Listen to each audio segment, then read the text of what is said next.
What's up, everybody? It's Jose here with yet another progress report on my trucking journey.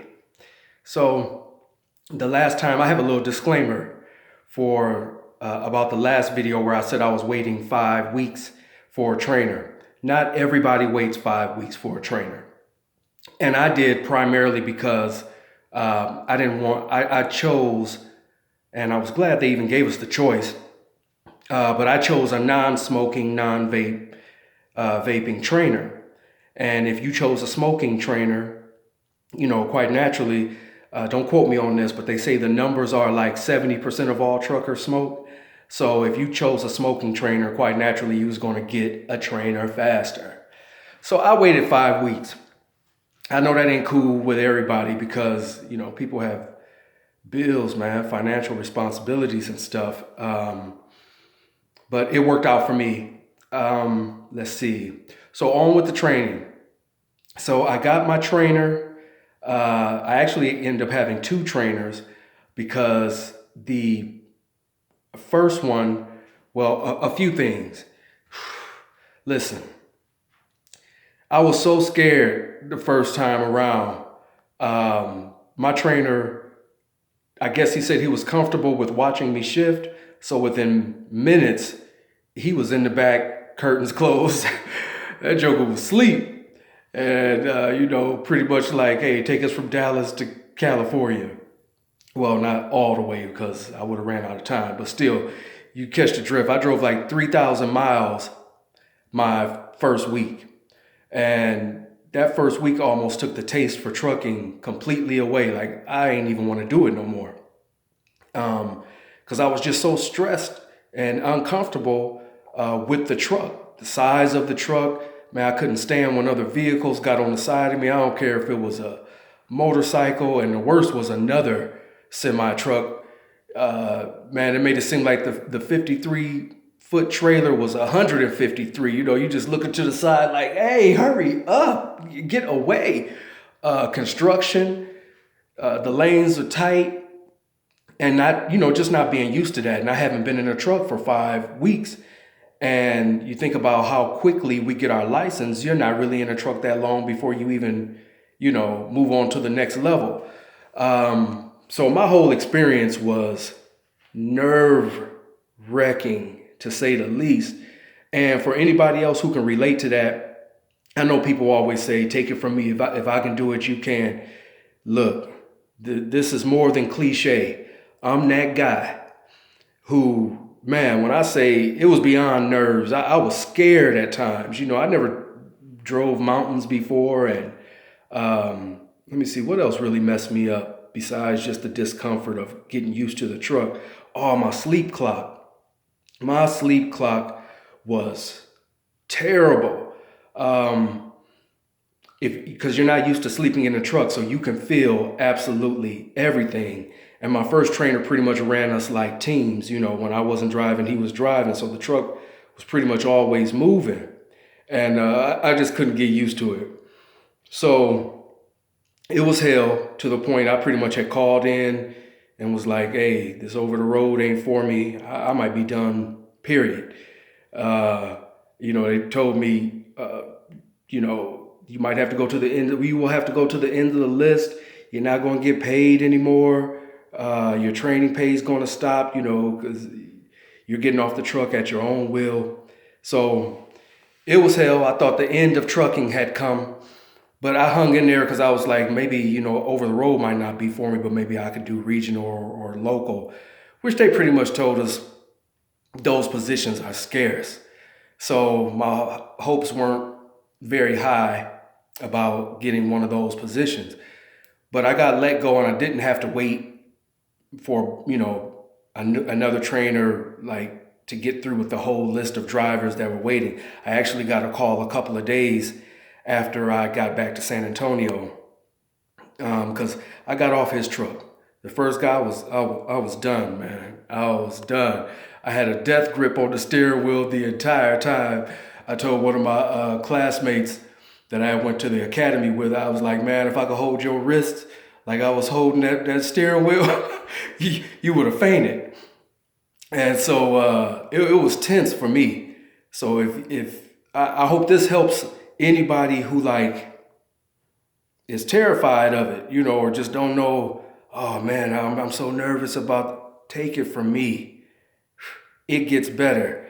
And I'm on like, I don't know if y'all familiar with the app CDL Life, but if you're not, it's like, I don't know, I guess like Facebook for truckers, and you can glean wisdom, a lot of information, drivers with decades of experience.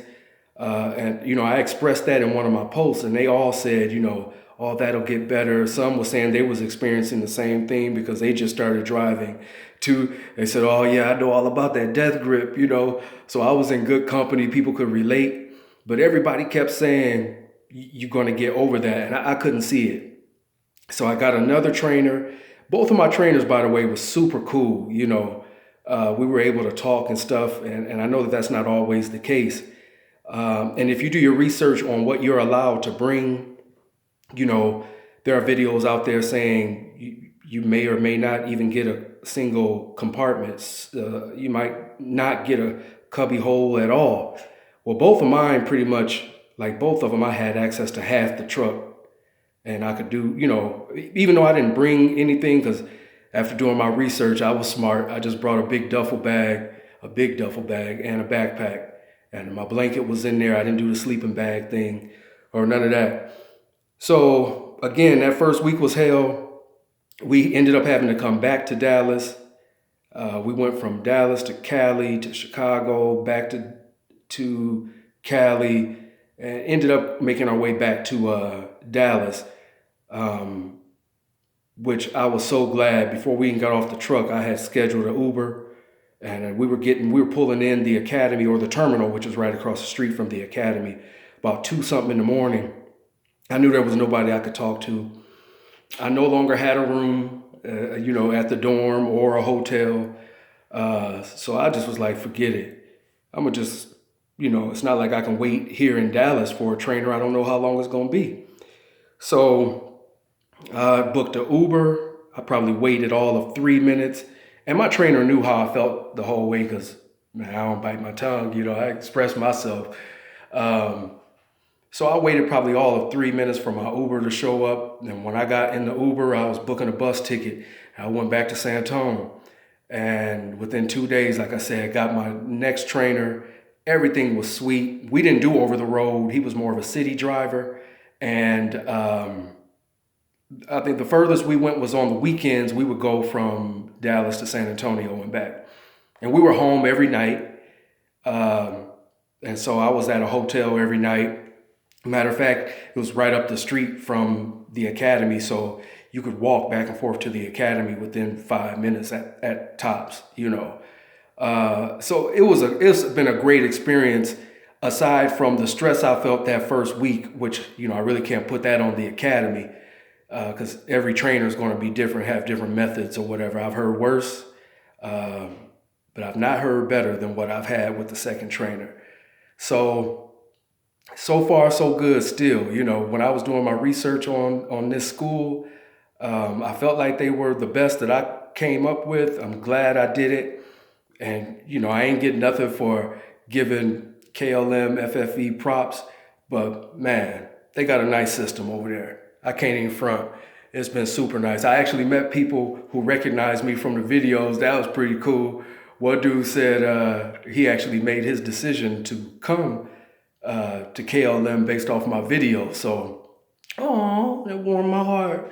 It was, no, I know it's not the biggest deal, but it meant something to me, man. I just, you know, I was kind of flattered at that. Like, wow, you know. So, for somebody who said he didn't even know if he was going to do any videos, you feel me? So, yeah, this is working out, even though I don't know how much longer, because as I've said from the beginning, I don't even know if trucking is for me. And I'm just giving it a shot at a place in my life where I could try different things or whatever. So I'm just giving it a shot. But I'm really thankful for my subscribers, y'all that watch, like, and subscribe and stuff. I appreciate that, man. Because I was not going to post any videos. I just remember recording that first one like about go try this and that. And I know my videos suck. I don't do no editing. I don't got no crafty intro. I know nothing about it. So if I stop being lazy, maybe I'll figure out how to do all that and bring y'all some better videos. But I hope the content means something for anybody who's just curious about, hey, I heard about KLM, what it might be like or whatever. Hey, it still gets my thumbs up, man. I don't have any complaints at all, really, and I'm glad I chose it as well. So stay tuned, folks. See if this is what I'm gonna continue to do. I upgraded as well after the training. The upgrade was really simple. I was gonna do a separate video, but since it was so short, all they did was they took me out, me and another girl, we went out and we did 2 backing maneuvers apiece. We drove for about 10 to 15 minutes and then we did like an open book written test. So not difficult at all. Man, I just can't believe that I'm as comfortable driving as I am now, when in the beginning I was ready to quit. So trust me, trust me, trust me. Don't give up on it. When people told me, oh, you'll get over that, it'll get better, I didn't believe them. My second trainer actually told me, man, you know, you'll be driving these trucks like you drive a car. I mean, not literally, but you'll have that same comfort. And sure enough, man, somewhere around that second or third week with my second trainer, man, we just was having good conversations, talking. Downshifting was nothing. That was the hardest part for me anyway, downshifting. It all just became so easy. And don't forget, I had a 5-week layoff and only had prior to that a couple of weeks of messing around in the truck, doing backing maneuvers and whatever, and a little bit of driving, just enough to get your license. So for me to say that I have a whole nother comfort level is huge to me. So it's like a weight's been lifted off you, boy. So all is well. I'm gonna keep progressing, see what this route they've given me. Another reason, I'm kind of all over the place. Another reason my first week sucked is because I could not sleep in the truck. My sleep clock, I don't know if I said that already or not, but it tested me, trying to drive and you're tired because you didn't get a full night's sleep. But anyway, all is well. It's worked out. I'm still in the game. Go to FFE, go to KLM, go to Academy. I have no regrets. And I just hope, that this route that I do, which I got a Cargill route, which I'm home every night and off on weekends, it's hourly.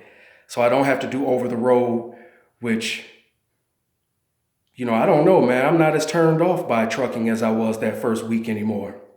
So where I thought I would never do over the road based off of that first week, man. Oh, another little thing I want to say, people, I was one of those who understood I'm going to have to train. I'm going to have to get my license in a manual. But I was thanking God they got technology and automatic trucks.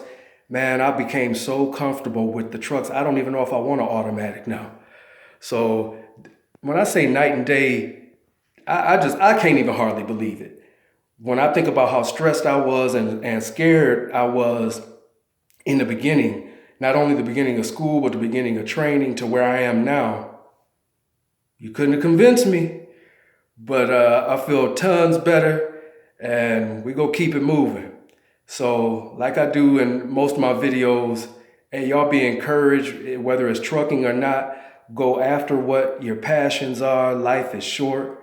Just go get it, man. Go get it. All right, y'all. Thanks for watching again. Peace and love. Take care.